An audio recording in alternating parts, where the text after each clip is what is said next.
അടിച്ചമർത്തപ്പെട്ടവന്റെ ശബ്ദമായി വേദികളിൽ ഉയർന്നു കേട്ട വേടന്റെ പേര് ഇന്നും വാർത്തകൾ ഇടം പിടിച്ചിരിക്കുകയാണ്.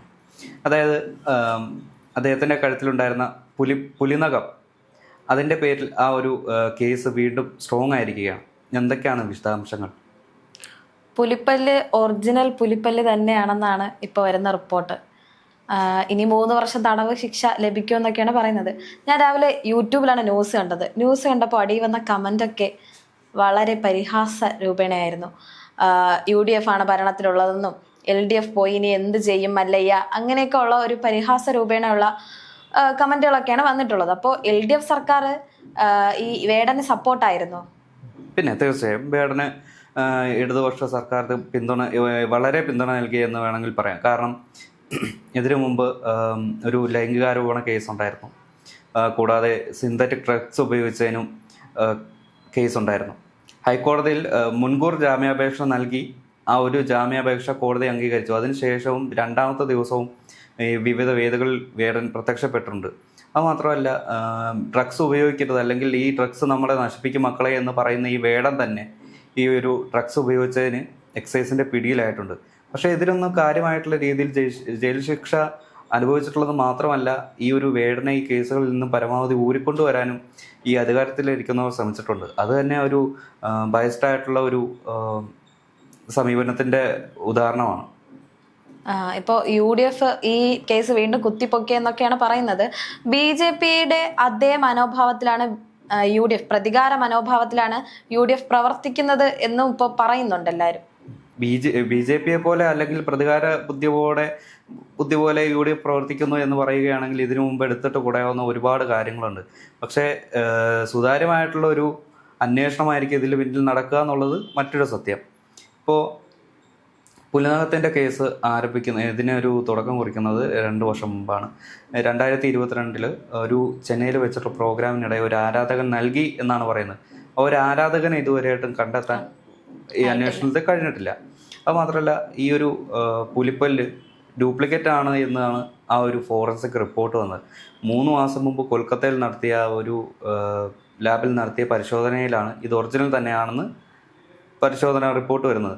അപ്പോൾ അതിൽ നിന്ന് തന്നെ പറയാം എത്രമാത്രം ഈ ഒരു പരിശോധനാ ഫലവും അല്ലെങ്കിൽ ഈ റിപ്പോർട്ടുകളും വഹിപ്പിക്കാമോ അതെല്ലാം ചെയ്തിട്ടുണ്ട് ഈ വേടന് വേണ്ടി. കാരണം വേടൻ എപ്പോഴും സംസാരിച്ചിട്ടുള്ള ഒരു ഇടതുചായ്വുള്ള ഒരു സ്വരമായിട്ടാണ്. അടിച്ചമർത്തപ്പെട്ടവന് വേണ്ടിയും അല്ലെങ്കിൽ താഴ്ന്നവർക്ക് വേണ്ടിയുള്ള ഒരു സ്വരമായിട്ടാണ് വേടനെ കണ്ടിരുന്നത്.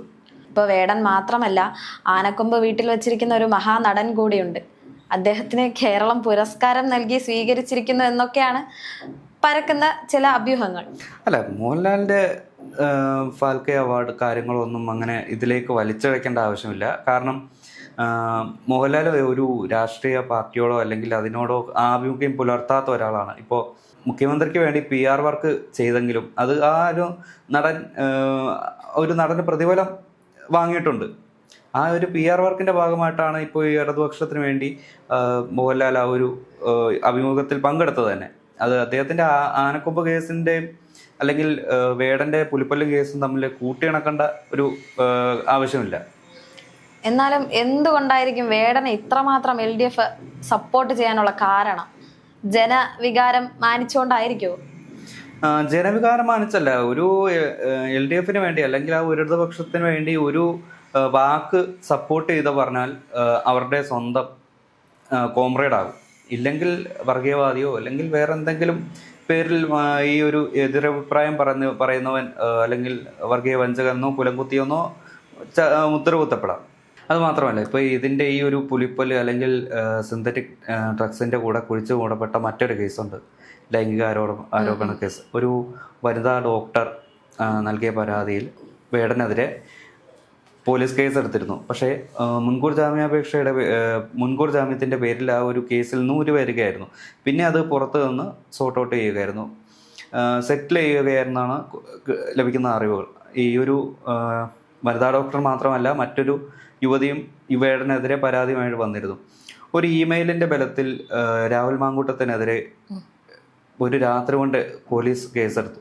പക്ഷേ എന്തുകൊണ്ട് പോലീസിൻ്റെ മുന്നിൽ ചെന്ന് പരാതി പറഞ്ഞ ഈ ഒരു യുവതികളുടെ പേരിൽ വേടനെ ഒരു മാതൃകാപരമായ രീതിയിൽ ശിക്ഷിച്ചില്ല?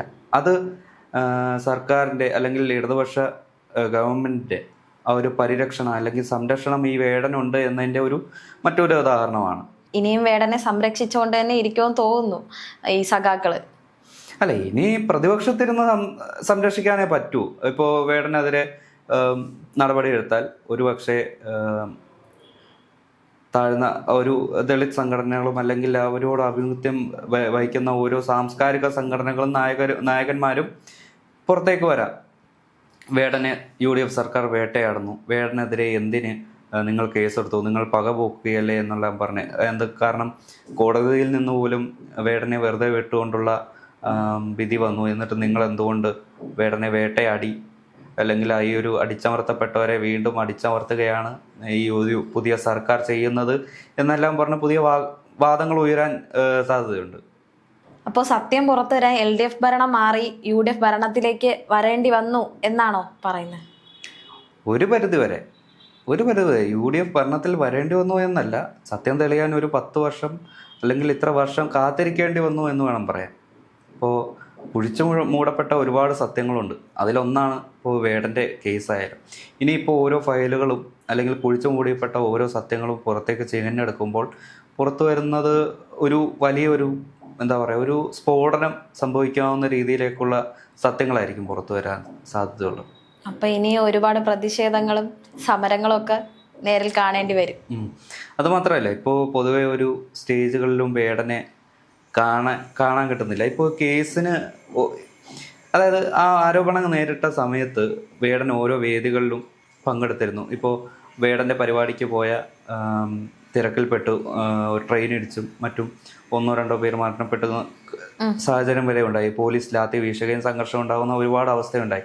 അത്രയും ആളെ കൂട്ടി പ്രചരണം കൊഴിപ്പിക്കാനുള്ള ഒരു നീക്കവും പത്തനാപുരത്ത് നമ്മൾ കണ്ടതാണ്. അപ്പോൾ ഇതെല്ലാം വേടനെ ഇവരൊരു ടൂളാക്കി ഉപയോഗിക്കുന്നു എന്നാണ് മനസ്സിലാക്കേണ്ടത്. അദ്ദേഹം അത് മനസ്സിലാക്കട്ടെ എന്ന് നമുക്ക് ഉദ്ദിഷ്ടകാര്യത്തിന് ഉപകാരസ്മരണം എന്നുള്ള രീതിയിലാണ് വേടനെ ഇവർ സ്മരിച്ചുകൊണ്ടിരുന്നത്. അതായത് ആളെ കൂട്ടാൻ വേടൻ വേണം. ഇപ്പോൾ നമ്മൾ പത്തനാപുരത്ത് ഗണേഷിൻ്റെ ഒരു പ്രോഗ്രാമിൽ നമ്മൾ കണ്ടതാണ്. ആ വേടനെ കാണാൻ വേണ്ടി മാത്രമാണ്, അല്ലാതെ ഗണേഷ് കുമാറിനെ സ്നേഹം കൊണ്ടോ അല്ലെങ്കിൽ ഗണേഷ് കുമാറിൻ്റെ പ്രചരണം അറിയാൻ വേണ്ടിയോ അല്ല. ആ ഒരു വേടൻ എന്നൊരു ബ്രാൻഡ് മാത്രം. ആ വേടൻ എന്ന ബ്രാൻഡ് എത്രത്തോളം പൊള്ളയായ സത്യമാണ് എന്ന് ഈ വരും ദിവസങ്ങളിൽ നമുക്കിനി കണ്ടറിയാൻ സാധിക്കും. ഈ വേടനെ കൂടാതെ ഒരു രാഷ്ട്രീയ നേതാവും നടനുമായ സുരേഷ് ഗോപിക്കും ഇങ്ങനെ ഒരു ഇഷ്യൂ ഉണ്ടായിട്ടുണ്ട്. പുലിപ്പല്ലാണ്. അദ്ദേഹത്തിനെതിരെ ഒരു കേസ് പോലും എടുത്തില്ലെന്നല്ല, അത് അന്വേഷിക്കാൻ പോലും ആരും തയ്യാറായില്ല. അത് ഒരു കേന്ദ്രമന്ത്രി എന്നുള്ളൊരു ആനുകൂല്യം ഉള്ളത് കൊണ്ടാണ് ആ ഒരു ഭാഗത്തേക്ക് ആരും നോക്കായിരുന്നത്. കാരണം അവിടെ തൊട്ടാൽ പൊള്ളും എന്നുള്ള ഒരു കാര്യം ഇവർക്കറിയാം. അതുകൊണ്ട് തന്നെയാണ് സുരേഷ് ഗോപി ഒഴിവാക്കി വേടനെ പതുക്കെ ഒരു സൈഡിലൂടെ രക്ഷിക്കാൻ നോക്കിയത്. ഇനിയിപ്പോൾ വേടന് പുറകെ സുരേഷ് ഗോപിക്കെതിരെയും ഒരു വിരൽ ചൂണ്ടുമോ എന്നുള്ളത് വരും ദിവസങ്ങളിലേക്ക് കണ്ടറിയാം.